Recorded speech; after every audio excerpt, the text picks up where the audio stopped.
So I wrote an article a few weeks ago titled "We Have Turned Childhood into a Mental Disorder," and I've been wanting to do a show on the topic, and I thought now's as good a time as any, especially because the main reason I wanted to visit this topic again is because mistake I made when I wrote that article is that I think I was being too limited in my scope. The truth is that we've not only turned childhood into a mental disorder, we have in fact turned the human condition into a mental disorder. We have turned humanity, just the very state of being a human being, has now turned into a mental disorder, I would argue. There are about 300 mental disorders listed in the Diagnostic and Statistical Manual of Mental Disorders, the DSM, kind of the Bible of mental disorders. And according to a report published on the National Institute of Health website in 2005, about half of the population will qualify for a mental illness at some point in their lives by the standards of the DSM. Okay, half of the population. Now, here's an interesting logical question. How can you even call it a disorder if half of the population has it? It would be like if half of the population had 3 arms, let's say. It would be very hard to determine that having 3 arms is a disorder or a mutation, because it's kind of like, well, you got one half with that and the other. How do you know which half is the disordered one, I guess, is the question.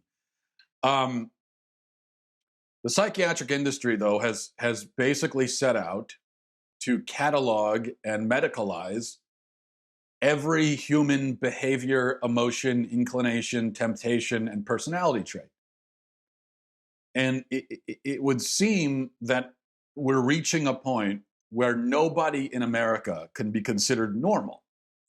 And you really have to wonder, actually, where do the drug companies and the psychiatrists, where do they get their idea for what is normal? Because they're talking all the time about, well, that's abnormal, that's disordered. Okay, well, what is normal to you? What do you consider normal? What is normal behavior? What is a normal person?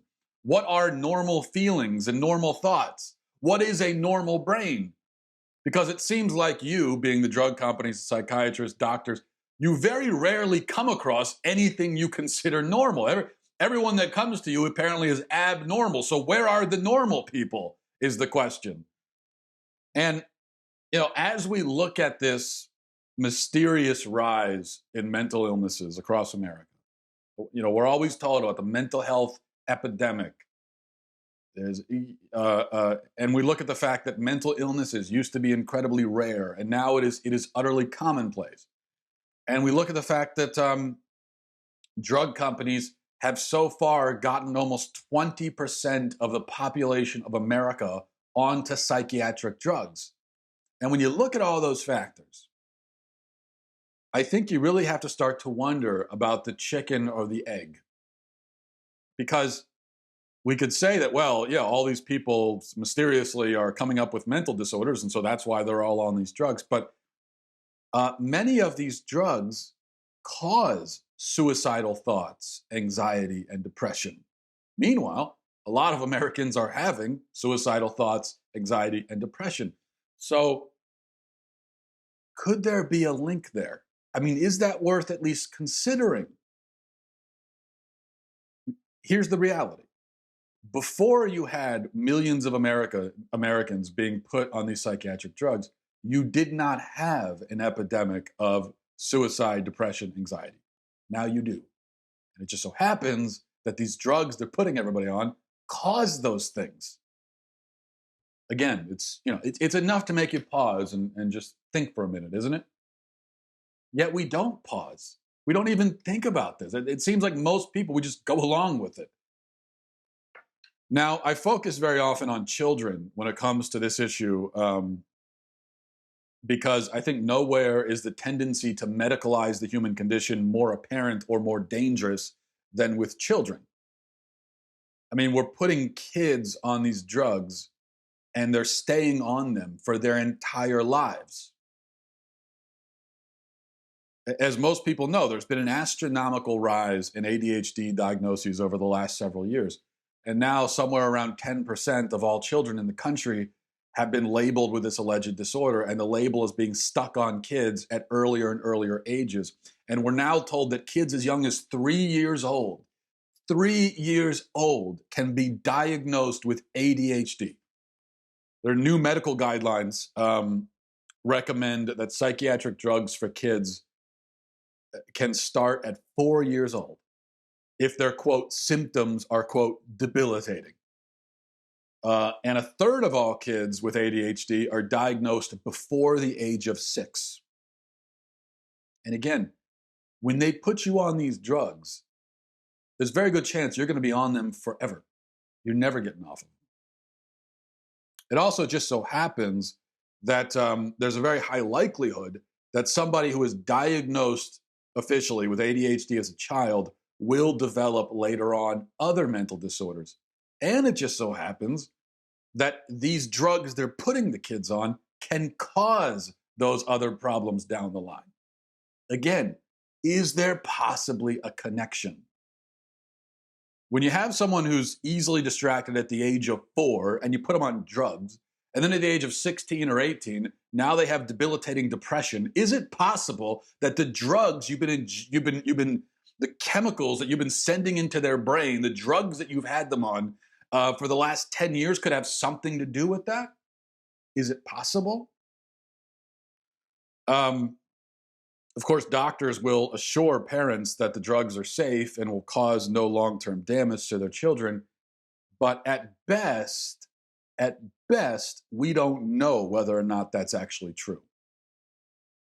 So when doctors are saying that, they're lying. They cannot just, they will declare it, but they can't do it honestly. Oh yeah, that won't cause any problems down the line. What? There's plenty of reason to believe that these drugs are altering your child's brain in ways that they will feel for years to come, possibly their entire lives. And on what basis? Now, I don't want to focus this whole time on ADHD, and I've written and done shows on ADHD before, but I think we can't overlook ADHD because that's a big part of this whole problem. And I think it's a catalyst for a lot of the other problems down the line. So we should ask, on what basis do we take this incredible step as a society to drug into oblivion what used to be considered completely common and normal and even charming childhood characteristics? After all, any experienced parent can look at a list of ADHD symptoms and see that they are the most normal characteristics in the world. So here are a few symptoms of ADHD. Inconstant motion, squirms and fidgets, makes careless mistakes, often loses things, does not seem to listen, easily distracted, does not finish tasks. Now, honestly, I would be more concerned about a child who doesn't display those symptoms than I would be about a child who does. So how on earth can we take these normal childhood behaviors and decide that in certain cases they could be a manifestation of a mental illness? How do we do that? Well, the National Institute of Mental Health offers a clue about this, and this is what the National Institute of Mental Health says. People who have ADHD have combinations of these symptoms. Now listen to the symptoms. Overlook or miss details, make careless mistakes in schoolwork, at work, or during other activities, fail to follow through on instructions, fail to finish schoolwork, chores or duties in the workplace, avoid or dislike tasks that require sustained mental effort, such as schoolwork or homework, lose things necessary for tasks or activities such as school supplies, pencils, books, tools, wallets, keys, paperwork, eyeglasses, and cell phones. The Mayo Clinic puts it this way. In general, a child shouldn't receive a diagnosis of attention deficit disorder unless the core symptoms of ADHD start early in life, before age 12, and create significant problems at home and at school on an ongoing basis. You notice the word that kept popping up there: school, school, school. According to the medical community, a child's personality becomes diseased at the precise moment that his personality interferes with his schooling. Now, that's very odd, isn't it? Because physical diseases aren't judged that way. As I've said in the past, if you go to the doctor because you think you have diabetes, he's going to run any number of tests on you. But I guarantee you this, here's what he won't ask. He won't ask you, well, is the diabetes causing problems at home or at school? No, he's not going to ask that because it doesn't matter. If you have an objective case of diabetes, it makes no difference whether or not it's causing problems for you in this or that environment. The disease exists either way. Diabetes is diabetes at school. Diabetes is diabetes at home. Diabetes is diabetes when you're alone in the forest. It doesn't matter what. You could be on a desert island all by yourself and you would still have diabetes. But ADHD is entirely different, because if you're on a desert island by yourself, you don't have ADHD because it's not getting in the way of anything. If you're alone in the forest, you don't have ADHD because it's not getting in the way of anything. But the moment that it becomes a nuisance, the moment that it gets in the way of something that you're doing, especially school, now it becomes a disorder. So the disorder is subjective, environmental, contextual. But how can that be a disorder of the person? Is it not possible that our perception is just wrong? Is it not possible, possibly, that the environment itself is disordered? If a school cannot function without putting hundreds of its students on psychiatric medication, then should we not consider the possibility that the school environment is the disordered thing and not the kids? Should we not consider that maybe there is something about the way that we approach modern schooling that makes it so difficult or impossible for children with certain personalities to succeed? And if that's the case, then should we be changing the kids or should we be changing the school? Now, this diagnostic criteria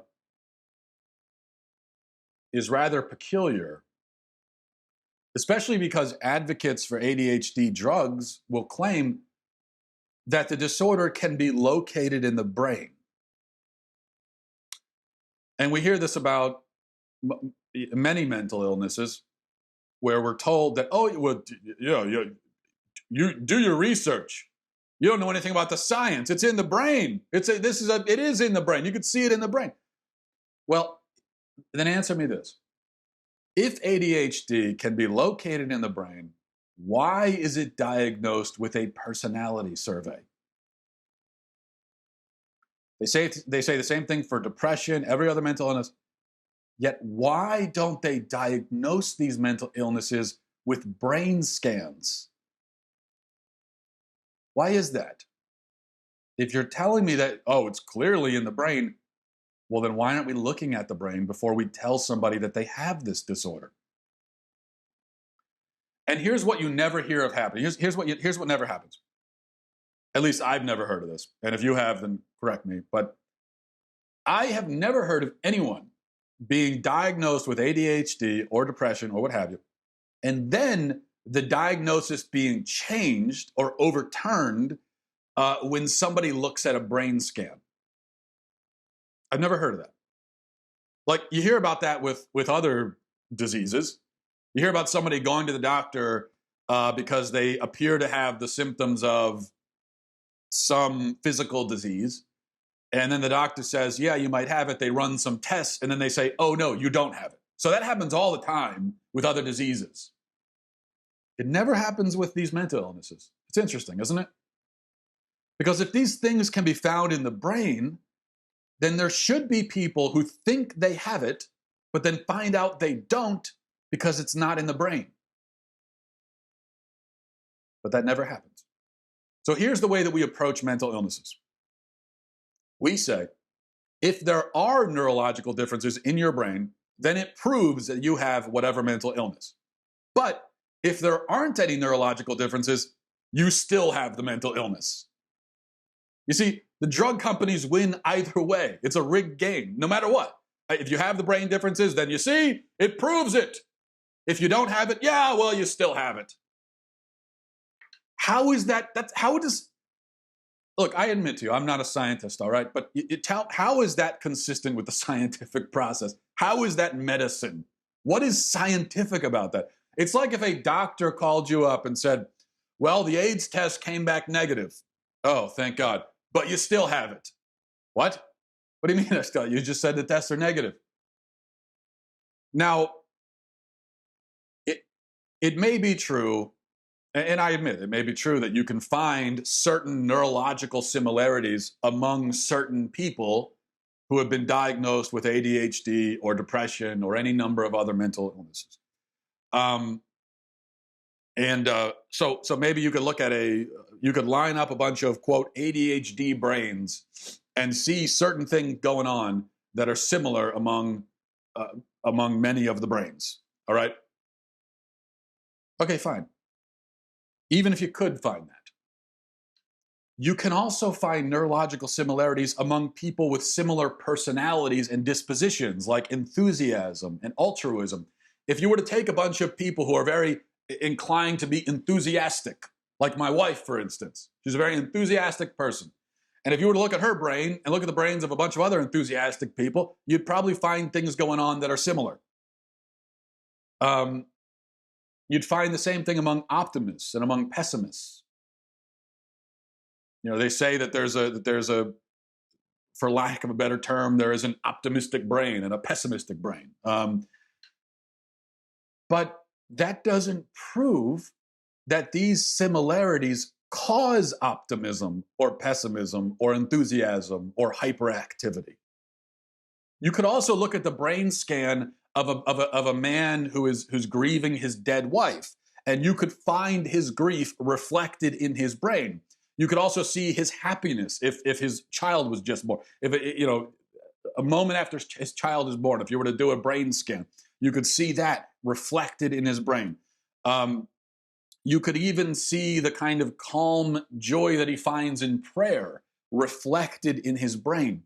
But that doesn't prove that the chemical reactions in his brain are causing the grief, the joy, the closeness with God that he feels. You see, just because you find it, and just because you find potentially some kind of a correlation, that doesn't prove that the one causes the other. And of course, I'm being very generous by even accepting this idea of brain differences. After all, people are still told to this day that depression is caused by a chemical imbalancement. And drug companies still sell drugs based on that idea. You know, drug companies are making hundreds of millions of dollars selling drugs that are supposed to treat a chemical imbalancement. But here's the thing. The drug companies know, and the doctors know, that this imbalancement does not exist. It has never been proven. It has never been found. It has never been demonstrated. It was a theory concocted by psychiatrists decades ago, and they have been trying for decades to prove it. They never have. Which explains why study after study have shown that antidepressants don't perform significantly better than placebos. And they especially don't perform better than active placebos. An active placebo that they would give you in a medical trial is like a pill that doesn't do anything to treat whatever problem, but it does come with a certain side effect. So like maybe it's a placebo that will cause dry mouth or something like that, or give you a headache. And the reason why they give an active placebo is because then, you know, it could kind of trick your mind. Once you notice that you're having a side effect, well, then you're going to think that, oh, this is a real drug, and then the placebo effect can catch on. So in other words, sometimes when they test a drug, and then they have the placebo, those trials are not always reliable, because it could be that the real drug is actually doing nothing, but it is causing some kind of physical side effect, which tricks a person into thinking that the drug is doing something. So I think that could be why antidepressants historically perform not very well against placebos.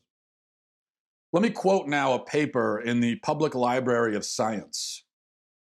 To our knowledge, there is not a single peer-reviewed article that can be accurately cited to directly support claims of serotonin deficiency in any mental disorder, while there are many articles that present counter-evidence. Yet again, they are putting millions of people on these drugs to treat a chemical imbalancement that doesn't exist and that they know doesn't exist. Now, and we just go along with it. Like, I mean, it's incredible that we all just sit back and go along with this, and doctors go along with it. Putting people on these drugs that are going to do all kinds of things to their brain, but are not going to treat the actual chemical imbalancement because it isn't there. Now, here I think is the problem with our whole approach to mental illnesses. And this, by the way, I'm not talking about brain diseases. A brain disease like dementia, where you can see the brain literally atrophy. Now, that's very different from a mental illness. And if a mental illness were a brain disease, then we wouldn't call it a mental illness. In other words, if we could definitively see that this mental illness is caused by something going haywire in the brain, and we could see that there's a real disease in the brain, then we would just call it a brain disease. We wouldn't call it a mental illness. But we call them mental illnesses because they are, we say, diseases of the mind rather than diseases of the brain. But what is the mind? And how can you diagnose it? And how do you distinguish it from the brain? See, the thing is, in diagnosing the mind as distinct from the brain, a psychiatrist is now basically looking at the whole human person, okay? Looking at how somebody feels, how they live, how they think, and from that deciding, based on entirely subjective criteria, that a person ought not be like that. Now, it's easy. Usually, this is an easy process for a doctor. A doctor can look at a liver or a kidney or even a brain and say, no, that's not supposed to do that. And that's usually the medical process here. Is like there's a certain organ or a certain part of the body that is malfunctioning. And so you can look at that and you can see. What the brain does during dementia, well, it's not supposed to do that, clearly. And so there's a disease. But with mental illnesses, we look at somebody prone to distraction or somebody who's in despair or somebody who has anxiety.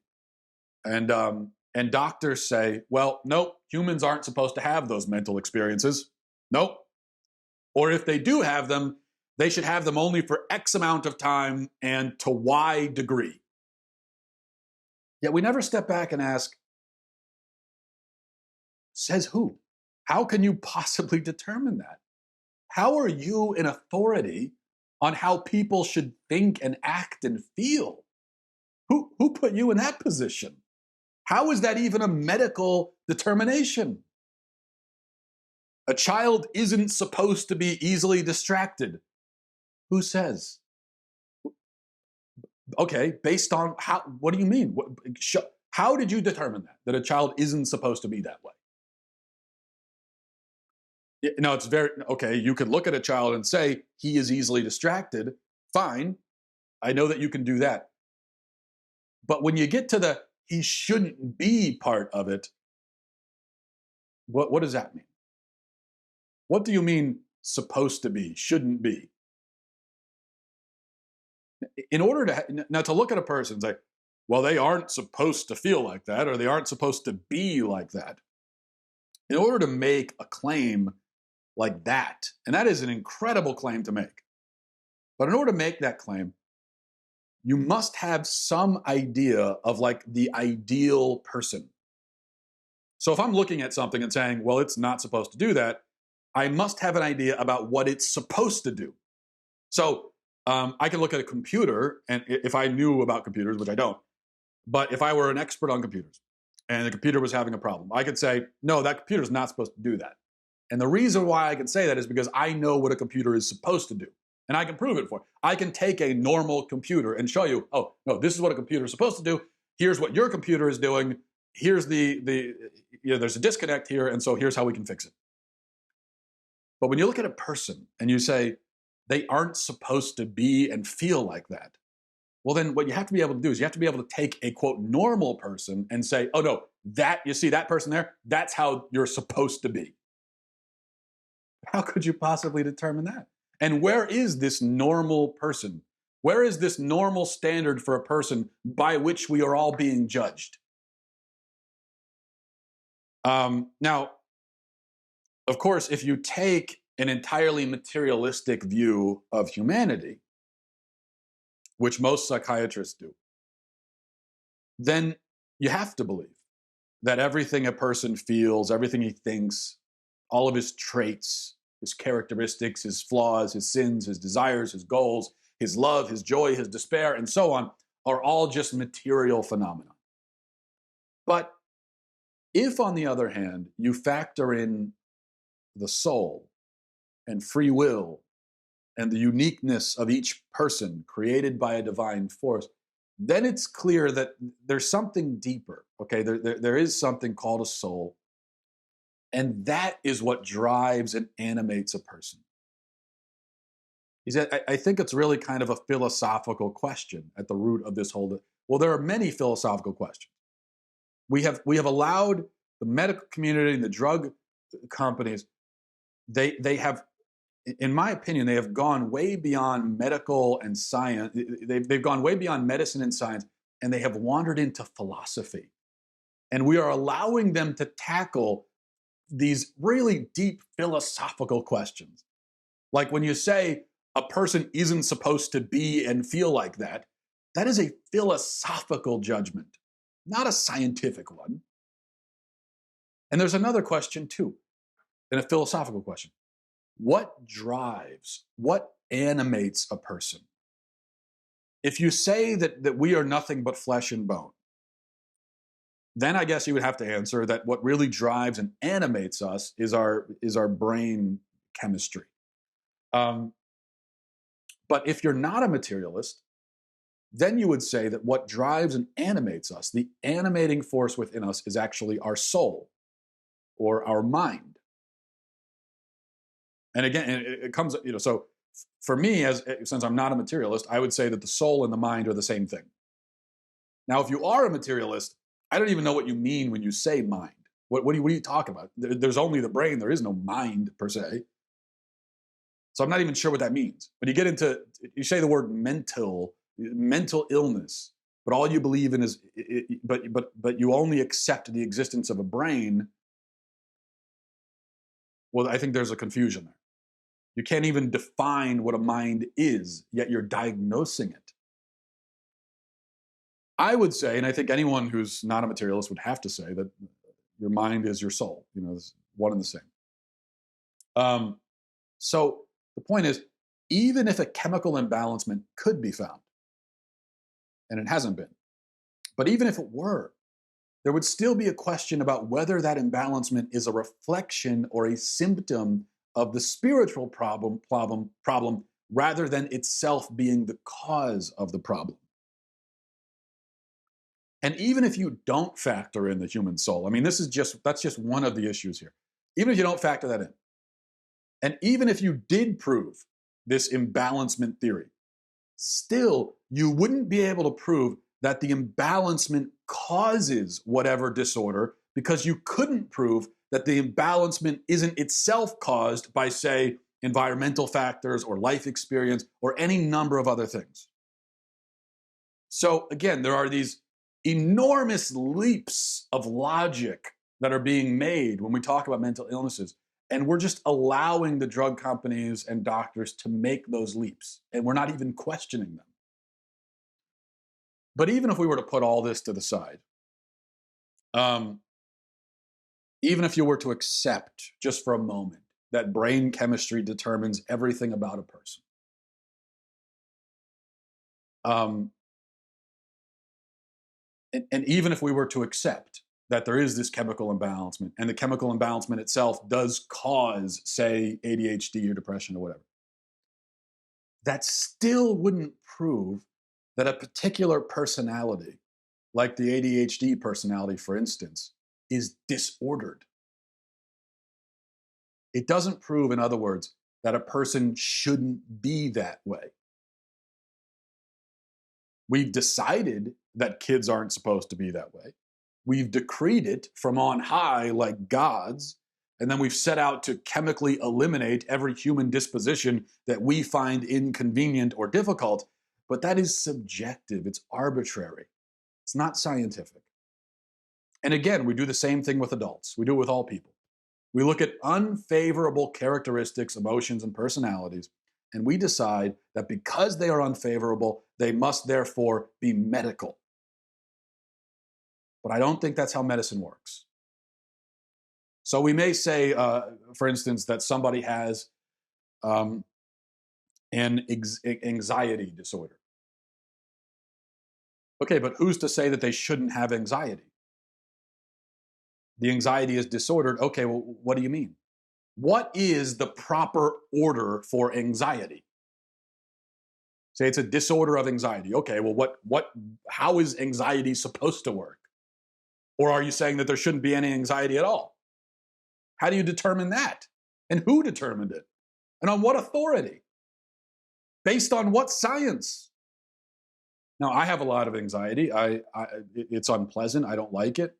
And no, I don't think that a person should live consumed by anxiety. But neither do I think that anxiety is necessarily a medical condition. And I also think that it hasn't been proven to be a medical condition. It has rather been decided philosophically that it must be a medical condition. And that's a problem. You know, I think it's possible, not just possible, but I think there are, there are many problems that a person can have. Serious problems, difficult, painful problems. That doesn't mean that the problems are medical. It doesn't mean that they're physical at all. There could be other things going wrong. Things in your life, things in your soul. There's any number of other things that could be happening to cause problems for a person. But what we've done is we have eliminated all of those possibilities, and now everything has to just be medical and physical. I'm not saying that mental illnesses don't exist. I'm saying that there are many questions we aren't asking, and we should be. I'm also saying that when analyzing a person's emotional and mental issues, we can't completely disregard things like free will, choice, environment, experience, and the soul. Yet that is exactly what we've done with mental illness. And we've done so on the word of drug companies and psychiatrists who themselves are still pushing debunked theories to explain the problems that they're supposed to be treating. That's what I'm saying. And that's all I'm saying. And maybe these are questions we should think about and try to answer before we continue along this path of turning everything and everyone into a mental disorder. Just a thought. Thanks for watching, everybody. Thanks for listening. Godspeed.